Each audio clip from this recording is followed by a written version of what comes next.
What's up? What's up? So today I'm actually going to be talking in depth about a lot of things regarding meth, the manufacturing, how it's changed over the year, how the dope truly is different. So it's not just in your head. Like if you use meth and you're like, this shit is turned against me, this isn't what it used to be, the dope's changed. That's true. The dope's changed because the manufacturing of the dope has changed over the years. From the 1980s to the early 2000s to then again around the 2006 mark and to what we're dealing with today.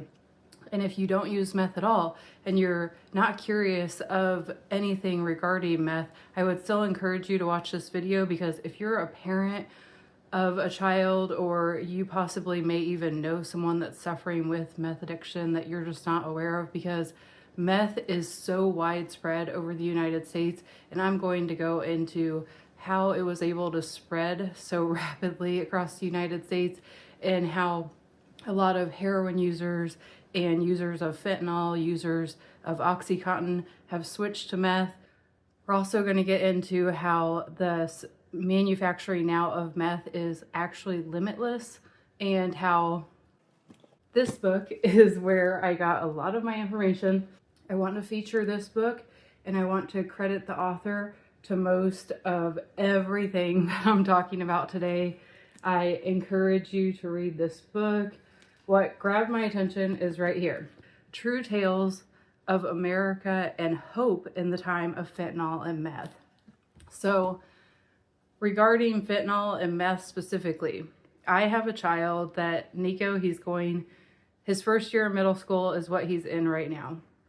And from my history, I started using drugs in middle school. Nico is wired a lot differently than me, and I am confident that he's not going to use drugs initially. But I know as he gets older, especially with alcohol, I'm trying to educate him on the fact that it will be offered places and it will feel like a social thing and it feels fun in the beginning and all that. But I really know nothing about fentanyl. I realized when I read that, and I'm like, well, first of all, hope, that grabbed my attention, because when we think about meth, we don't think about hope. We think about despair, crazed people on the streets, out of their mind, hallucinating, babbling about things that make absolute no sense, these trips that they're on, but they believe to be reality. I know, because I was one of those people.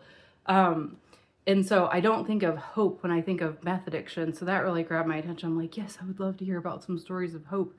And then fentanyl, I want to learn more about it so that I can educate myself, therefore educate my son on things that he should know about while he's still receptive to listening and learning about these things as I learn them. So that's how this started. And then the book actually, instead of saying the author, I will just say Sam when I'm referencing the author. And let's get started. I have a huge script, but I'm going to try to do this in a timely fashion.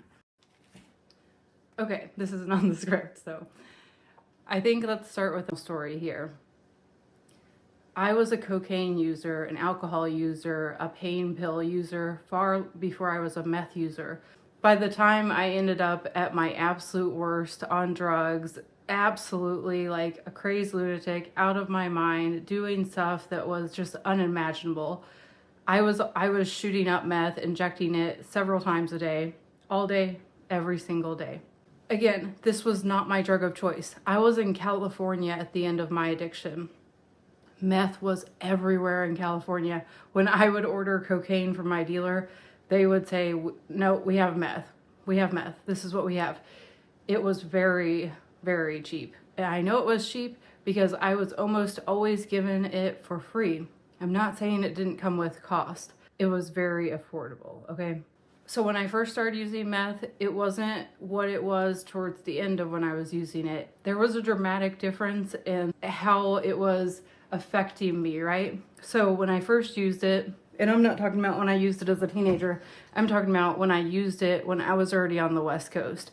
So when I used it initially, it was a lot more of a euphoric high.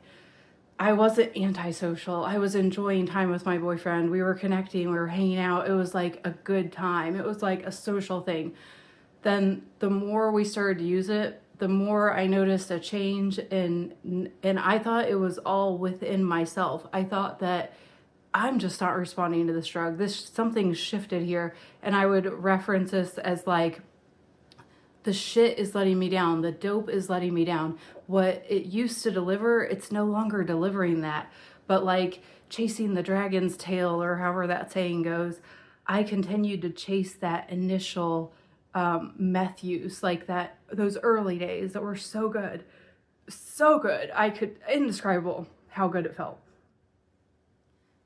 To now, where I'm like, in my head, they call it being stuck, you know? Oh, you're stuck, you're in your head, you're tripping, all this. So a story that illustrates this point of the meth going from a party drug to a drug that sends somebody into these tormented thoughts is this man was using it, and all of a sudden he got the idea in his head that his girlfriend was cheating on him. He goes over to her apartment, banging on the door. Let me in, let me in. I know you have somebody in there. I know he's in there. So she lets him in, and then he doesn't see anybody. So he becomes convinced that, well, they must be inside the furniture. So he takes a knife and just starts stabbing everywhere, all throughout the sofa. Oh, they're not in the sofa. They must be in the mattress. Until there's nothing but shreds of the mattress. They're not in the mattress. They must be in the walls. Until finally he has to acknowledge the fact that there's nobody in this apartment. And that's the end of it. But at that point, it's like the damage has already been done. The girlfriend's absolutely horrified. He's in some sort of psychosis, clearly, or very intense trip. And this is the sort of difference between the meth that's being manufactured today, how it makes people think and feel and act, and the stuff that was manufactured before. So use at your own risk, but if you're experiencing a lot of these negative, tormented thoughts and seeing things, and I was definitely seeing people out to kill me, and I was also in a dangerous area, so it was like lots of different things were working against me. I can't tell you back on that time, like, who was actually trying to kill me and who was imaginary. I can't tell you. I can tell you if I wouldn't have been pulled off a certain person, I would have stabbed him in the stomach because I was convinced that I needed to in that moment. That's just a horrible example of just that impulsive, erratic behavior. Just the drug is telling you something, and it's so powerful and it's so true, and the paranoia is so intense and I was never a paranoid type of user. When I started using the new meth, everything changed. And I never understood why the dope was letting me down, why the dope was never delivering to me that same effect that it was in the beginning. Now, come to find out after reading this book, it was more than tolerance. So if the dope is doing stuff that's making you act crazy, you're hearing stuff, you're seeing stuff, you're hallucinating, this wasn't happening when you were on the shit that when you first started, this wasn't happening. This is more than tolerance. This has to do with how it's being manufactured. So let's break this down. I'm going to explain how meth was able to do something that no other drug up until this point has been able to do. Mexican, white, and black are involved with different layers of the meth production, distribution, usage, consumption, everything. So we'll get in that a little bit further down, but I think that's a really important thing to be aware of because that's one of the reasons it's able to spread so far into all the different areas of the United States. I won't be covering any other countries in this video other than Mexico, which is where most of our meth is coming from right now, currently to the state. So back in the 1980s, meth was primarily being manufactured by California biker gangs. So think Hell's Angels. And the way they were manufacturing it was complicated, and also it put out like a foul odor. And what caused this foul odor was the combination of the different chemicals, and the primary chemical was called P2P, and that's how this became dubbed as the P2P method. If you see me looking down, I have my notes here. So some of these chemicals, it's like whatever, I don't know how to say it, I'll just put it on the screen. All right, so P2P is short for this. So that was the method used up until like the 1980s, and then sometime in the 1980s, you would have to check the book for the exact dates. I'm just gonna say ranges. This old recipe was discovered, and it originated in Japan in 1919. That's how old the recipe was. And this is the recipe, and this is the method that I was learning about and that a lot of people learned about. It was the ephedrine-based method.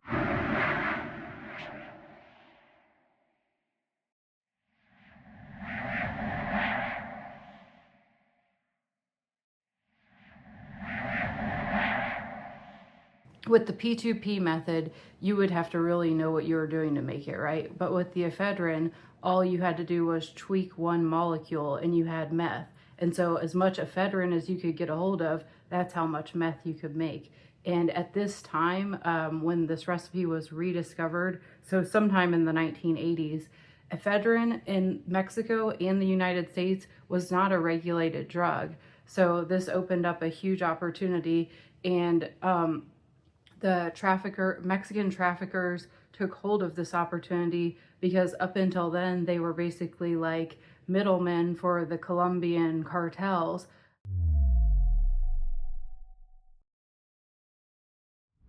Running cocaine across the border of the United States. But cocaine, along with the opium poppy or marijuana, these are all drugs that are rooted in the ground. You know, they're grown, and you have to deal with, like, they call them in Mexico, they call them like unruly rancheros, or it's like sort of the wild, wild west. The old school Mexican ranchers they had farms, and they learned how to utilize growing things like opium poppy and marijuana and dealing with the Colombias from cocaine. All these had in common was they were coming from the ground. They were based from the earth. But with meth, this was the first time that the Mexican traffickers were realizing, holy shit, like, we can make this ourselves from start to finish using chemicals that are legal. So the ephedrine method, and by the time I came across this, it was old news. It had already had its heyday, but ephedrine, did I say it wrong? Ephedrine is a natural substance from the ephedra plant. It's used in medicine, so it's used in Sudafed. So by the time I came across that method in California, they were tracking. So like if you purchased Sudafed, you could only purchase a certain amount. I just remember there was a lot of rules about it, and that had to do with so many people using it to manufacture meth. The ephedrine method had many perks versus the old school method that the bikers were using. So it didn't have the scent. You could cook it anywhere. You could manufacture it in a hotel room, in a bathroom, in a shed. You didn't have to be like out in the desert, out in no man's land doing it just because the stench was going to make people know what you were doing. It was a lot easier to hide. It was a lot easier to ramp up production. So this is when Mexican traffickers got a hold of this, they were setting up operations, and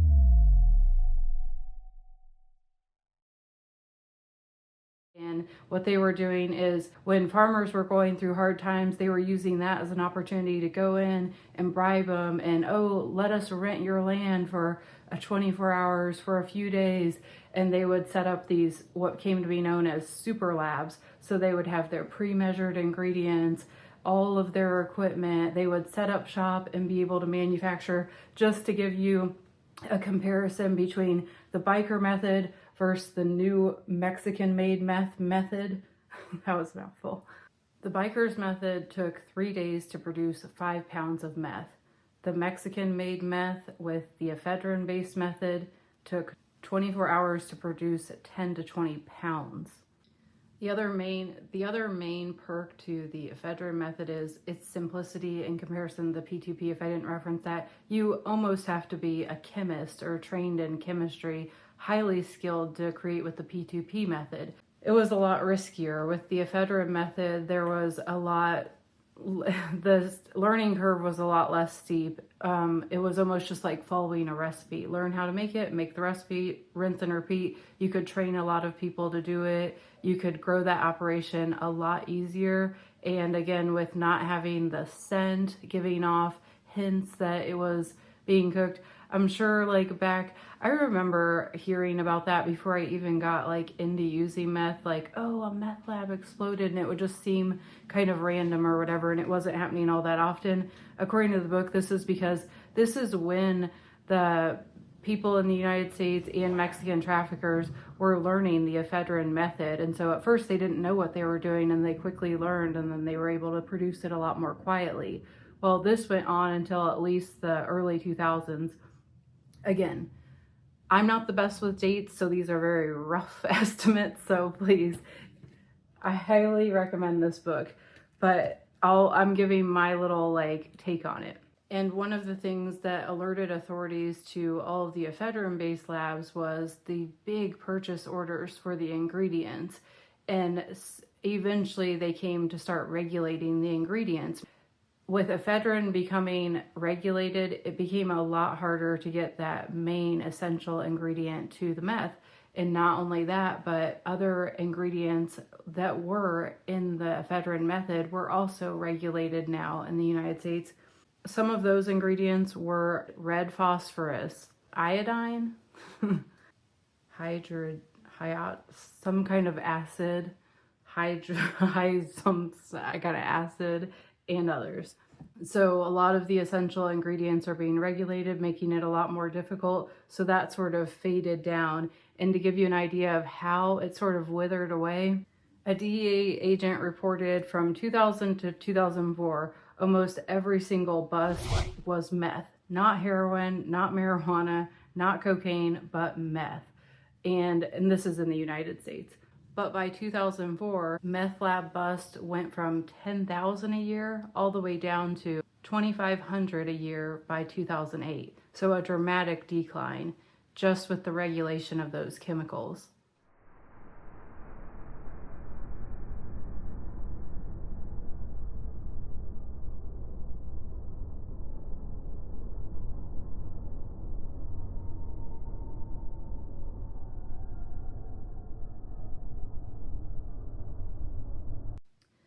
Now it's very rare to see an ephedrine-based meth lab, and it's even more rare, if not obsolete, to see a super lab. But that marked a time where something shifted in the way that the Mexican traffickers saw like the bigger picture for themselves, which was, we no longer have to just be errand boys for the Colombians. We can do our own thing. We can make something from start to finish. We can control the product. We can completely control the production of the product. So they viewed man-made as the future. The DEA agent also described this as a time when he noticed there was a definite shift between how the traffickers were operating. It was far more about those OG, like, I guess you could say, like the Tijuana or the Juarez cartels back in the day were really violent, and they operated on vengeance and shootouts and killing each other. And the new Mexican traffickers operated a lot more like businesses. They were more focused on alliances and manufacturing and producing something in large quantities and building a big successful operation.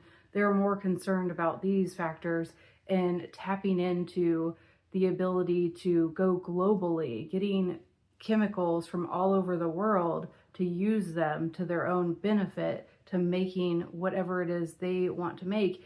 And it put that question mark in their head of like, if we could make this, what else could we make? And for anybody that doesn't know, fentanyl is an entirely man-made drug. We're not getting into fentanyl in this video, but if you would like me to cover OxyContin, fentanyl, heroin, any of that, it's in the book, but I can do separate videos on that if you're interested. Okay, so then in 2006, narcotics agents were being overwhelmed with deaths relating to fentanyl, and they still didn't really know a lot about fentanyl. But a drug that they knew a lot more about was meth, and they noticed a shift in the production of the meth. The production of the meth had shifted back to the PTP method with a twist though. Get this. During the P2P method, meth is separated into L-meth and into D-meth.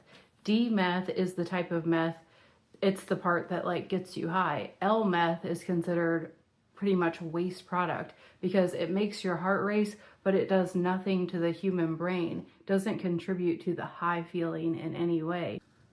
So separating the L-meth from the D-meth is something that if more manufacturers were aware that the L-meth is the waste product and they knew how to separate them, they would get rid of the L-meth. But it's a risky thing because you pretty much have to be a highly skilled chemist to be able to know how to do this. And in 2006 was the first time they pulled back a sample where someone had successfully separated these, and the D-meth came back without the L-meth.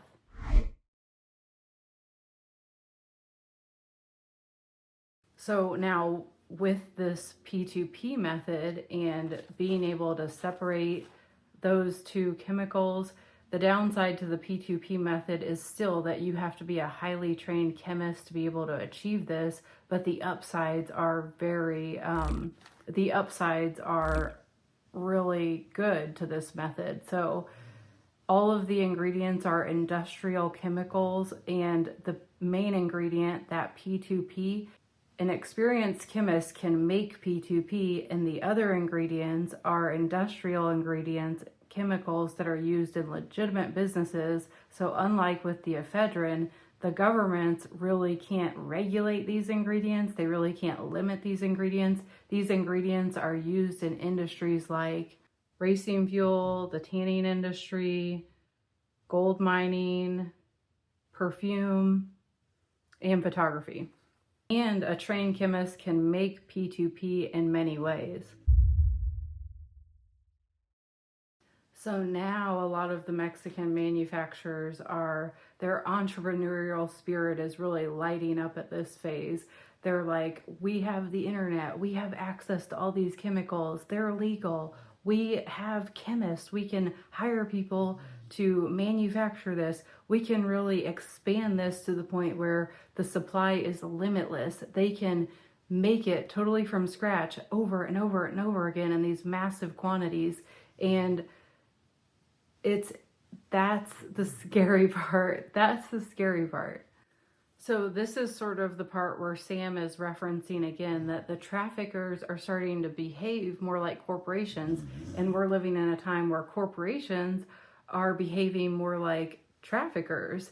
And so what he's really saying is, think of companies like Purdue Pharma, the family that brought OxyContin to the market. They did so in such a way that they very much targeted doctors that were overwhelmed in small business practices so they could get in there and manipulate them and coerce them, convince them to give their patients this painkiller that they were promising was not addictive in any way, even though when Purdue had to subpoena their records, a lot more goes into that equation. So they're finding that Purdue was doing things very deceptively, even tracking things like how long it takes somebody from the date they start taking OxyContin to become addicted, so that they could implement programs to make sure more people stay hooked on the drug. So like, oh, we're going to give you coupons for your first 90 days.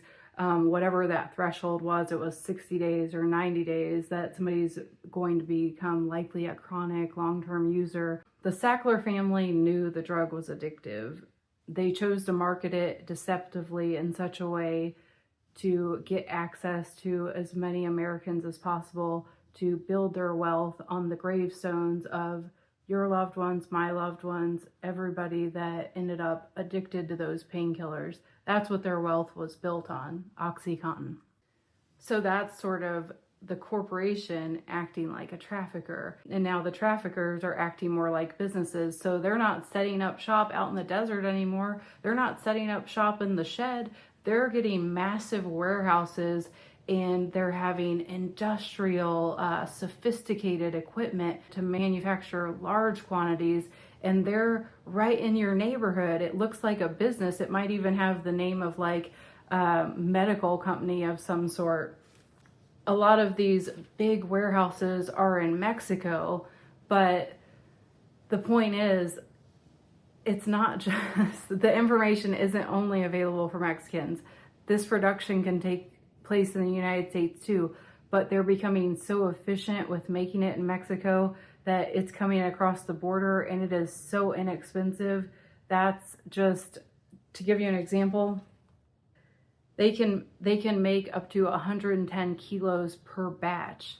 They don't have to move all the time like with ephedrine. They've got their warehouse and they're constantly working, and they look like a business. And a lot of the people, like, they interviewed some of the neighbors that live next to a big warehouse that blew up, and the neighbors essentially were saying, yeah, like, we knew something was up. We could smell the chemicals were giving us headaches, but everybody felt too intimidated to confront them.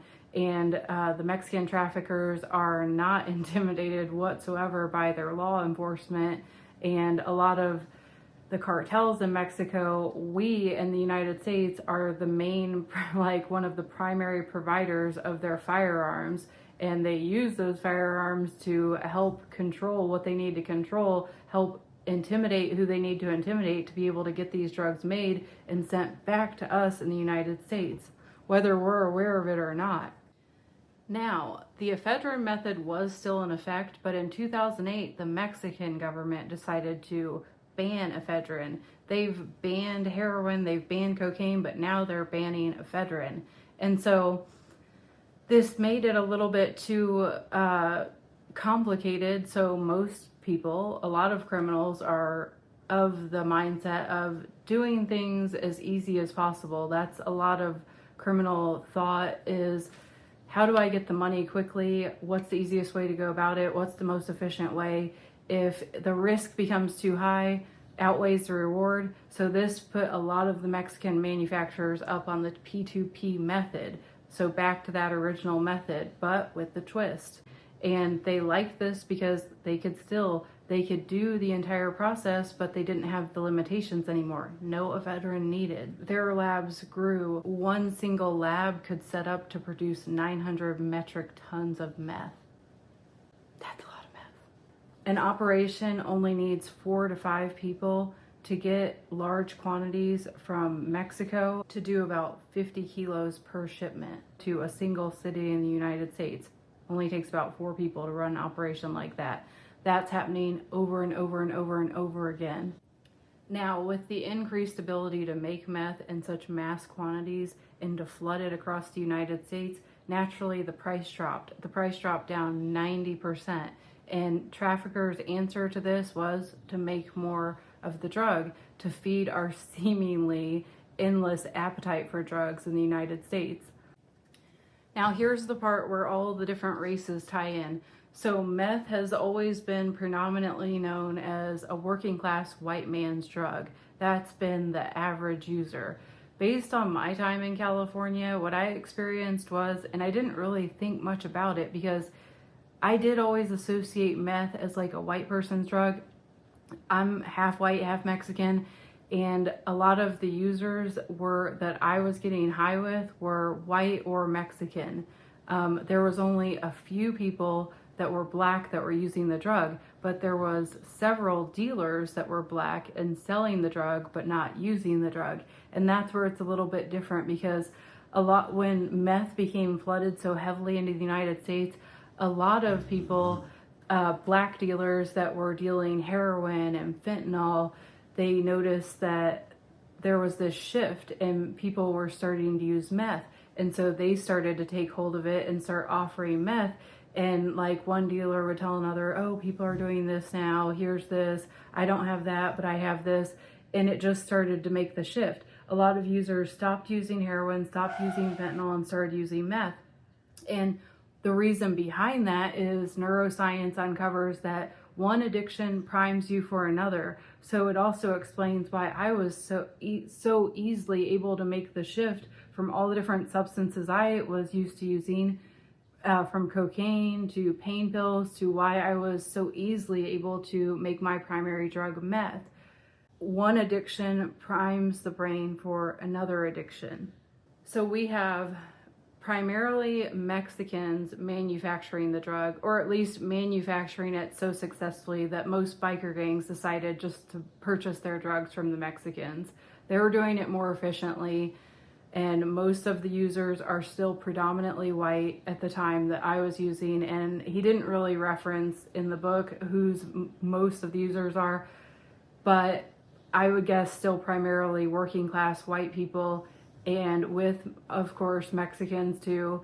And then a lot of dealers are also black, white, and Mexican.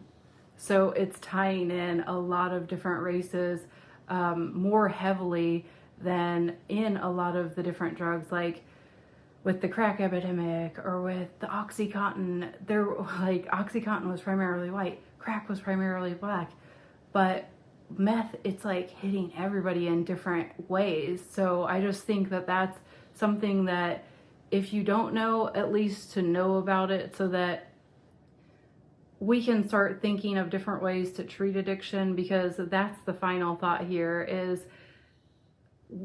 let me read this quote from a recovering addict, because this really hit home with me. Hughes, a recovering alcoholic, says this: "If I had appendicitis and called up and there's a refusal of care, long waiting list, we wouldn't tolerate that. Things you would never tolerate in healthcare still happen in the addiction industry." I want to be completely honest here. I did have some negative thoughts while I was learning about all this, and that I guess that old way of thinking still lies deep within me, because I couldn't help but think, I'm in the wrong business. I could have been a manufacturer, I could have gotten sober, I could have manufactured stuff, and I could have made boatloads of money and set up shop, put it all into investments, and just been set. And then my rational mind is like, no. But like, I just think that in my sobriety, it's been so hard to find like a legitimate job and earn money legally. It's such a struggle. It still is to me to this day. And that's one of the things that I want to lead into with the next video, which is like rethinking recovery. And I know this is like a lot of negative information to take in, but it's also a lot of truth bombs. It's a lot of what's actually happening in the world. And we need to at least understand what's going on, why it's going on, sort of the evolution of the history of like how it started and how it's evolved over time, because it's empowering to know, because to make a change, we have to be familiar with what's going on. And I think a lot of other people do want to see change, but we're just not really sure what that looks like or how we could make a difference. And this is speaking to that sort of person that's completely strung out on meth, and you're thinking like me, like the drugs have turned against you, it's just not the same. Yeah, exactly, it's not the same, and it's never going to be the same. So it's up to you to recognize that like, this has to stop. This has to stop with me. I have to make the choice to stop, because the drugs aren't going to magically go back to how they were in your heyday. The drugs, like Sam says, the drugs are coming fanged now. So whether it's fentanyl or meth or something else you order laced with fentanyl, the drugs are not allowing people the opportunity to hit their bottom like back in the day. Like even when I was using drugs, it was coming to that point where like I wasn't really hitting my bottom. My bottom was overdosing and then getting up and doing it again and then overdosing. I was lucky because my overdoses didn't kill me, but most people's bottoms is death. And so the drugs are just a lot more powerful. They're predominantly man-made, and they are made in that different method, the P2P with a twist, which means it's hitting you inside your brain, all that, it's hitting you in a much more powerful way.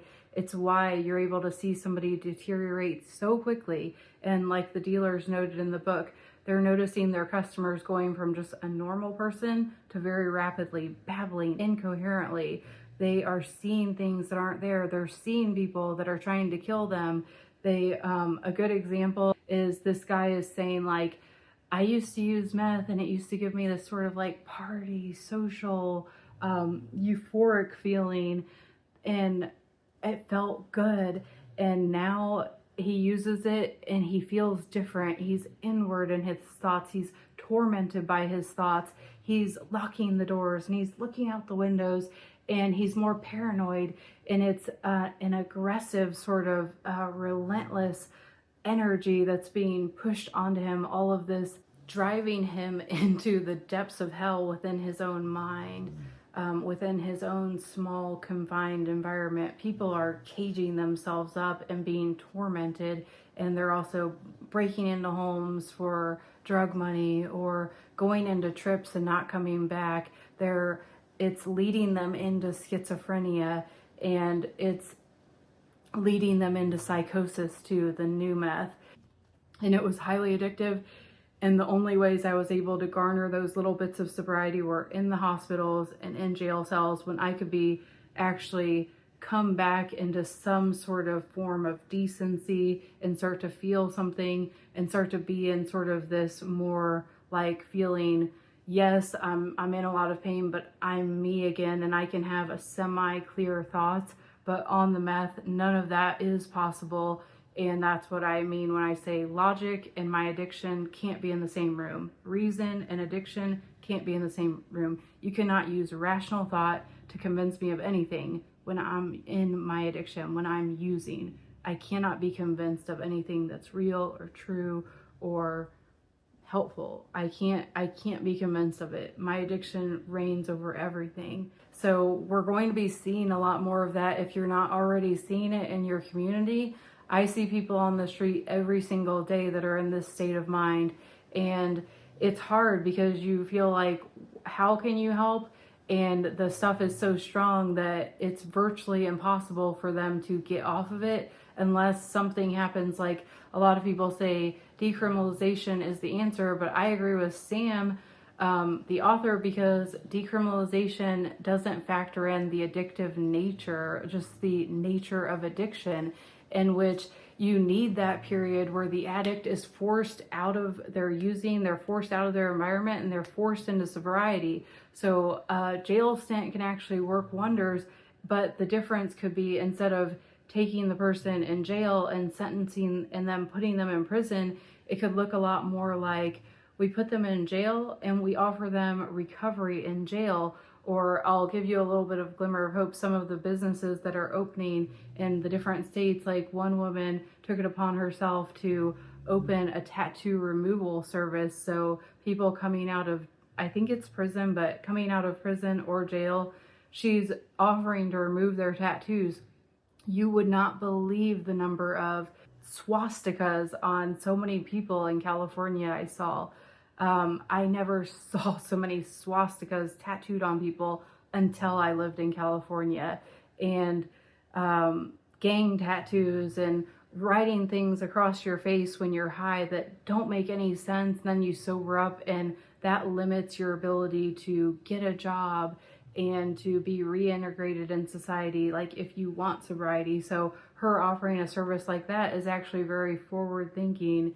And that's a way that's actually helping a lot of people. That's just one example. I want to end the video here because I don't want it to keep going. It's already probably a super long video, but I thought this was really important to make. I felt pulled to make it. I hope it reaches somebody out there, and I hope it opens up a conversation, and it's bigger than just like my thoughts on it. There's so much more that can be added here. But I want to encourage anybody that is on meth, you're hooked on it, you can't get off of it, go to detox. Go to detox and get yourself off it. It's not worth it. You're only going to deteriorate more. It's just not worth it whatsoever. I feel so thankful that I'm off of it. I'm never going to ever touch it again. I hope this helps to bring some form of, if you didn't know these things, that now you're aware of them, or if you see people on the street, you might at least have a little bit more empathy for them. And the next video I hope to make is, we can go into the Sackler story, we can go into fentanyl, we can go into either of those, or we could go into rethinking recovery. I hope to hear from you soon, and I'll put some images right now on the screen, references the author used in his book. He did a ton of research, and I'm very inspired by Sam Quiones, I hope I'm saying that right. Incredible, remarkable stories told on meth, fentanyl, the opioid epidemic, and also tales of how we can rethink recovery and how communities are rebuilding themselves in these times where we do need to still have hope, and redemption is always possible, and it is just going to take a lot of work from a lot of different people, and I definitely want to be a part of that.